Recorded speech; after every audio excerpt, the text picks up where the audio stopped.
Well, tonight, jury selection continues in the trial against a man accused of killing a Fort Myers police officer.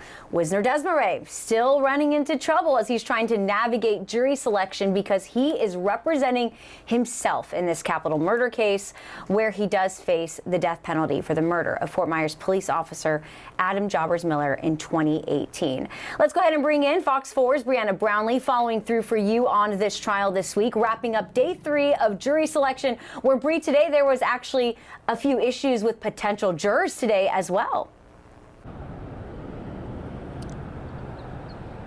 The 3 jurors who did admit in court today that they were discussing the case amongst each other were dismissed. Now, after this happened, I was speaking with Desmarais' brother, and he was telling me that he felt like every potential juror in that room should have been dismissed as well.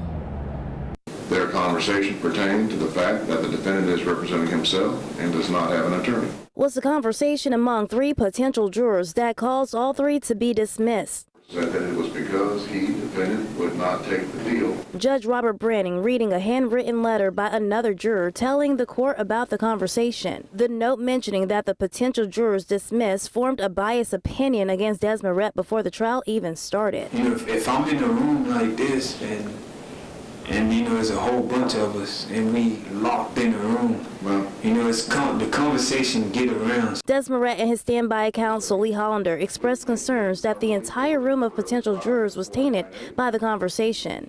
2 additional jurors did admit that they heard the conversation and said it didn't impact their answers, so they were able to continue through the process.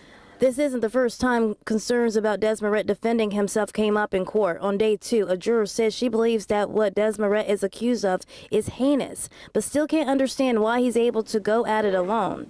And with Desmarais' lack of knowledge of the courts, it is apparent in the courtroom. Despite me cautioning you over and over, you insist on making statements that are declarative and not asking questions. Judge Robert Branning, trying to keep Desmarais on track, says Desmarais' behavior has been improper. So he listed out what questions he was only able to ask during this portion of the selection. I don't know how many times we've had this conversation now. The topics are pretrial publicity, death penalty, and hardship. Now, I do briefly want to explain exactly what is happening in court. Now, starting Monday, the defense in the state have been trying to get 60 potential jurors to return tomorrow so they can question them again and scale it down to 12 jurors and 4 alternates. Now, we ended today with 57 potential jurors. So tomorrow, court will start again with jury selection tomorrow. Like always, we'll keep you updated. Live from the Lee County Courthouse, Brianna Brownlee, Fox 4.